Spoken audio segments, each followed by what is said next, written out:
right.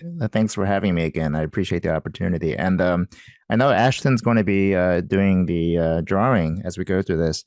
I think she's going to have a fun time with this one. So I'm giving Ashton a heads up that you're going to have an interesting. I'm curious as to see how you end up drawing this one out. Okay. So let me share my slides. Here we go. All right. So, in the context of emerging threats, I think one particular threat that we're all kind of concerned about is the threat of AI to our jobs, right? It's a fairly universal concern. We all have jobs. We kind of want to also make sure that we have a good livelihood whenever AI, well, whatever AI does in the future. So, anyway, I wanted to offer some perspectives of what the future of work might look like in the rising tide of AI. And I'm using this term, the rising tide, because it harkens back to an essay that Hans Moravec wrote about 30 years ago. And it provided a good way to understand what we're facing when it comes to jobs and AI. So these are one of those analogies that Rob mentioned. So first, imagine a landscape of human competence. And in this landscape, you have some lowlands. You have lowlands with labels like meeting note taking or stock trading or copy editing. These are lowlands that have been, for the most part, flooded at this point. And then there are other lowlands like translation services that are also flooded, but there are higher peaks. And you can put various labels on them, like a tier one SOC analyst, but you see the water, it's kind of encroaching that territory. And there are other ones like software development. And as computer performance improves or advances, it's sort of like water slowly flooding this landscape. And decades ago, it began to drown these lowlands as computers became available, driving out things like human calculators or record clerks, but leaving most of us dry. And now the flood has reached the foothills, and the places that we thought might be safe are now being threatened. So let's look a little bit more closely at some of these and see what we're seeing. So, like we thought we would be safe in something like software development. At least I'm sure many software developers felt that they were safe. But at the present rate, it seems like they may be submerged soon as well. And so, if you this particular chart made its rounds just very recently. It was from this company called Zeki. I'd never heard of it before.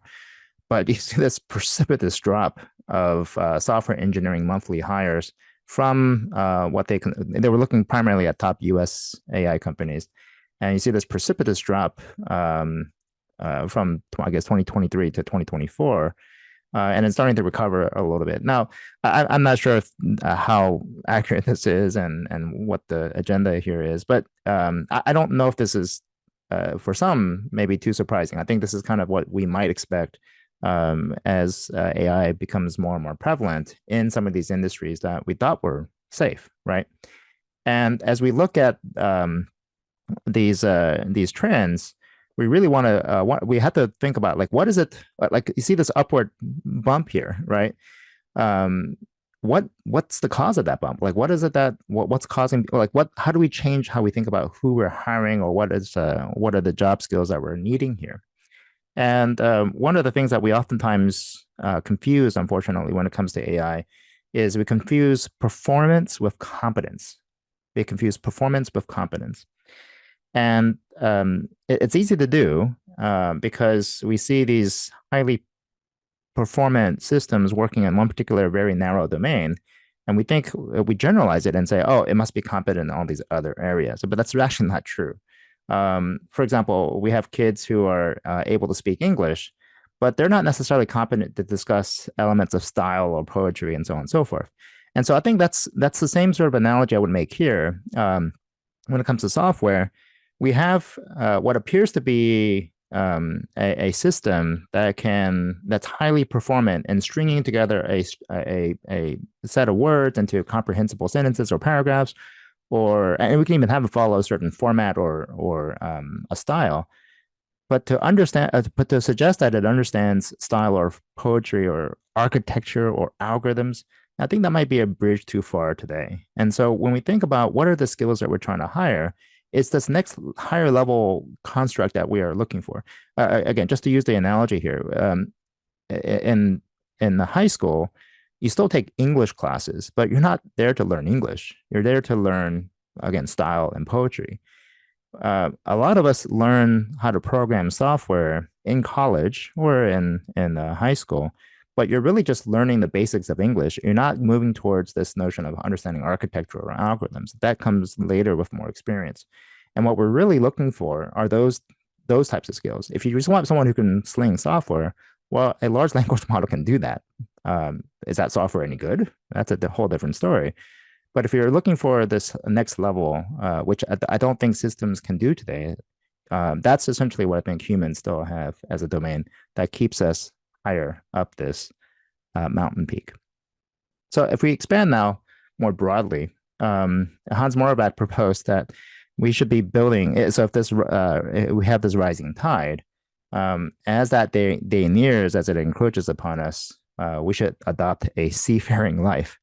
And so the question I asked was, oh, what does that look like? What does a seafaring life look like for us? What helps us get to this top of the mountain here? And one thing that we are starting to see quite abundantly in the press and certainly at RSA was all the things associated with AI and agentic and so on and so forth. But let me again give you another perspective or another way of thinking about this technology. And the transition, the one technology transition that I think is a good one is photography, right? So going back to this, the notion of photography, when it first became available in the early 1800s, we started to see a revolution in art. And it started with things like impressionists, right? Like this isn't really trying to mimic exactly what you see, but rather an interpretation of nature and so on and so forth. And as photography became more commonplace in the 1800s, late 1800s, we started to see even more radical forms of art changes in art. So we saw Picasso, we saw Salvador Dali, who created artwork that was clearly not a photograph. And then others took that technology even further and used its strength to create new forms of art. And they were not replaced by the technology, but were empowered by it. And you could say the same thing about the cameras. Like cameras didn't replace artists, rather it was artists who could use the photography that replaced artists that didn't, especially if you were trying to do landscapes or portraits, right? And if you were those who didn't want to use that technology, well, you had to find other means of artistic expression. And I think our mindset should be similar in that you're more than likely not going to be replaced by AI, but rather by people who are using AI to its fullest. And so to that end, looking back at the landscape here, what does that look like for us today? What will we see? What kind of changes will we see? And how do we anticipate those changes? So one is this, again, the rise of agentic AI. You have all these agents that can do all these things for us. And the analogy I would use here is imagine hiring 100 interns. And what you're essentially doing is you're at the top of this mountain because you're managing these 100 interns. Okay. But that's really the kind of question. What would you do to manage these hundreds of agents? What guardrails would you put in place? What checks and balances might you put in place to ensure that you get quality output and not just a bunch of intern slop? Okay. And if you're standing at this peak, then you'll need to learn how to manage all these very well. And I don't think it's too unlike hiring and managing 100 interns. You just don't have to worry about their feelings and career progression as much. But that said, managing 100 interns at scale is challenging. And learning how to scale that type of management across all these different systems and such is going to be, I think, a new skill set that we'll have to learn. And again, I don't think it's too different from how we manage people, or at least how we think about managing people. But we also run the danger of anthropomorphizing these systems too much and taking those analogies too far. But that said, again, the whole notion of how do you manage agents, there's a lot of close analogies to managing interns that are worth considering as well, and learning the skills associated with that. Now, speaking of skills and interns and educating interns, there's another interesting thing that I've discovered that I'm still trying to unpack, and it's tied to this notion of scale itself. What I've been recognizing is that AI may change our underlying perceptions of the importance of scale. So going back to education as an example, we have found ways to The reason why we have schools is because we want to educate a large population at scale. It reduces our total cost of education in theory. I don't know about the US as much, but anyway, the idea being if we could do it at scale, then it allows us to have a lower cost per student, so to speak. But what if you can now use AI systems to do highly tailored training or education for each individual student? Why do we need education at scale anymore when you can have intense customization? And this whole notion of AI as a trigger for a level of customization that we have not seen yet may change the shape of this economies of scale curve. So this is a well-known curve that reflects economies of scale. And that's really kind of the driver for why we have scale at all. It's why we have critical infrastructure. It's why we have monocultures like Windows and Mac. But what if AI allows us to shift this curve in such a way that changes the nature of our need for scale? What if scale is no longer a goal? In fact, what if it's counter to that because we hit this economies of scale sooner? And so this is not only flattened but compressed in terms of the output, where people prefer to actually have more customization that can be delivered through AI. And so this trend that I'm also seeing proposes a whole bunch of new opportunities that we haven't figured out yet. Like, in other words, what is the new form of scale in the age of AI? And if we can figure that out, I think that's another major opportunity for jobs or how we think about the work that we do. And even in the context of security, think about this as well.